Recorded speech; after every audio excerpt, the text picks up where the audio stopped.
This message comes from Greenlight. Ready to start talking to your kids about financial literacy? Meet Greenlight, the debit card and money app that teaches kids and teens how to earn, save, spend wisely, and invest with your guardrails in place. With Greenlight, you can send money to kids quickly, set up chores, automate allowance, and keep an eye on your kids' spending with real-time notifications. Join millions of parents and kids building healthy financial habits together on Greenlight. Get started risk-free at greenlight.com/Spotify.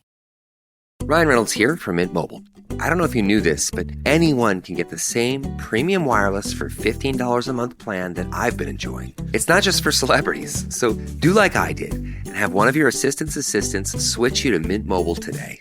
I'm told it's super easy to do at mintmobile.com/switch. Upfront payment of $45 for 3-month plan, equivalent to $15 per month required. Intro rate first 3 months only, then full price plan options available. Taxes and fees extra. See full terms at mintmobile.com.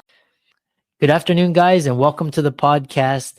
For the audience, the listeners, and the viewers, if you are interested about Google Ads and digital ads in an AI-driven world, I've got Lisa Raehsler from Minnesota. She's also an entrepreneur, speaker, and she's a columnist, and she's got a Substack channel as well. And I'm really happy to have her on and pick her brain. So, Lisa, welcome.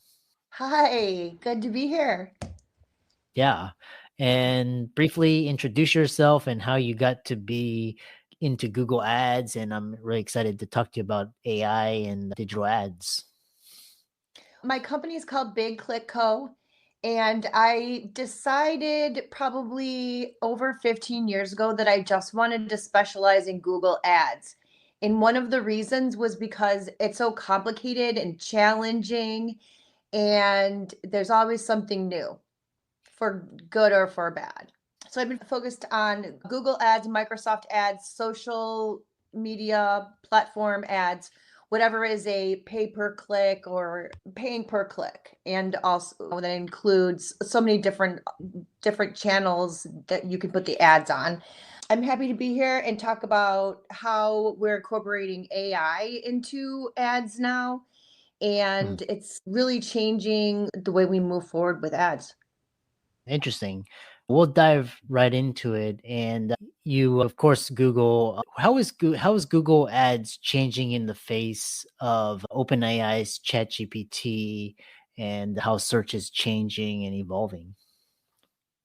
So how it is changing and evolving is that they've been incorporating more AI in the search results, and I'm sure you've seen it. And they refer to that as an AI overview. So you type in the keyword and then you get a little paragraph that answers your question somewhat that's involving AI. So how that is really manifesting itself is that we're seeing less clicks and more impressions for ads. And they're within the SEO world, the search engine optimization, where they're getting organic traffic and not paying for it. We're, hearing a feedback that it's affecting it and sometimes even really hurting businesses because of these AI overviews. But also, besides that, there's a lot of search activity that is transferred over to these other chat bots, where they're doing the searches in there instead of in the search engine. And my follow-up question is, because we have a lot of entrepreneurs or listeners, viewers that everything was organic or social media, or they have their own email list. If they were going to consider Google Ads, what criteria would they need to actually, because these Google advertising is very expensive these days, right?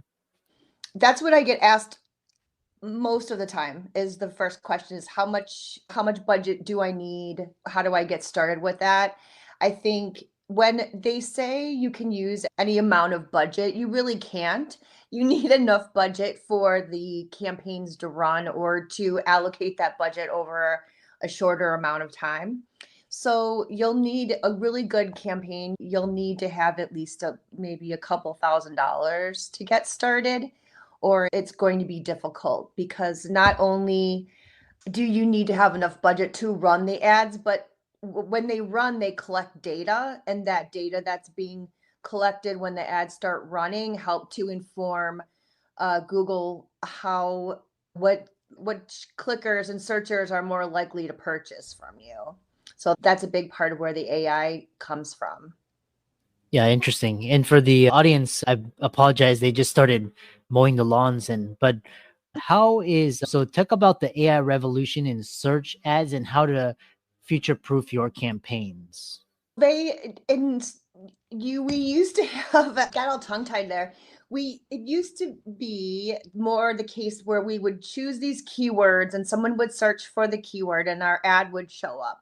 But now it's become a lot more sophisticated, where the ads are not only showing up for those exact keywords, but for different variations of the keywords, different, more expanded types of intent. And then they've also expanded into campaigns called Performance Max, which shows the ads in the display network, in the search engine, in email and other Google properties. So it's a much broader reach with those. And as I was saying earlier, with the data that they're gathering, we're more able to predict which searchers are more likely to convert, whether it's a lead or whether it's a sale. And so that is really exciting because it's not manual anymore, where you're going to be manually adjusting bids or manually adjusting the budget. They could do a lot of that for you.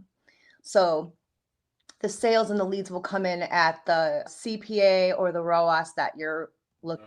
And the next question I have for you is search ads are changing. What do marketers need to know now? I think what they need to know now is that they don't need to rely on using manual settings, and that they can use these AI settings to help optimize the campaigns so they're running more efficiently. That's an important thing. Another big component of the AI being integrated into Google Ads is the ad copy. So Google is able to generate, not only is it generating the ads by mixing and matching these different assets, but it will also create the actual ad copy. So it will create a headline. And it's taking that from the headlines and descriptions that you enter into Google Ads, and also the landing page, and also the keywords. So it's looking at these different advertiser signals and inputs.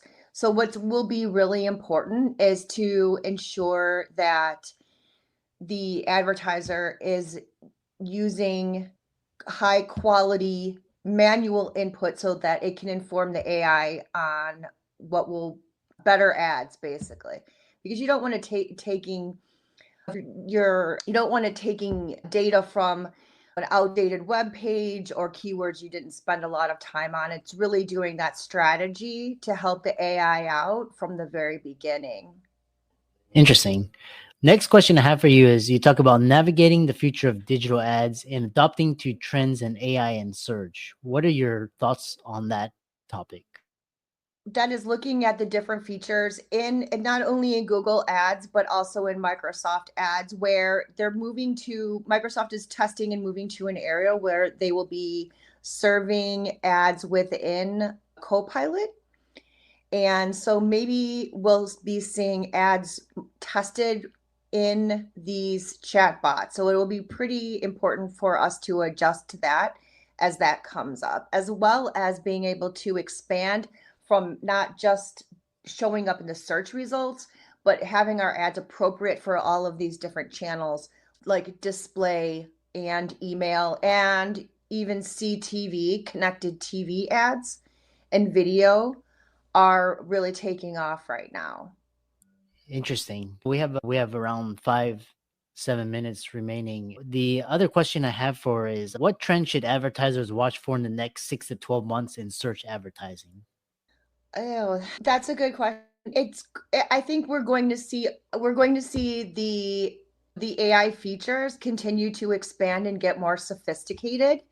So I think we need to look out for that, and really, like I said, really plan on how you can use these different channels, like the connected TV, email platforms, having the ads in Gmail is what I meant, not proper email lists.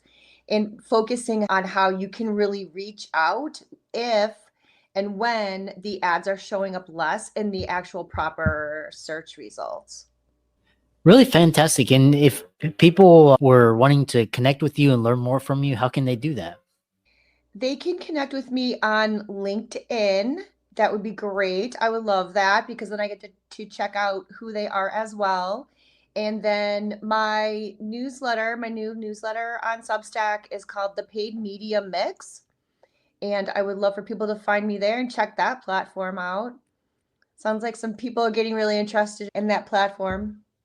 Yeah, I do have a question just aside. What is it about Substack that creates? Is it just because how is it different than a blog or Medium or a newsletter? It's more of a community of writers, and they bring the writers together by having these sort of a, what do they call it? The official term is like a micro blogging, like a tweeting process, but they call it notes there. So authors are sharing their work, they're sharing their thoughts, but they're really focused on writing and creating there. Yeah, really fantastic conversation, and I really enjoyed talking with you. And for the audience and viewers, listeners, Lisa's links will be in the show notes. And thanks so much for coming on. Thank you. I really appreciate it.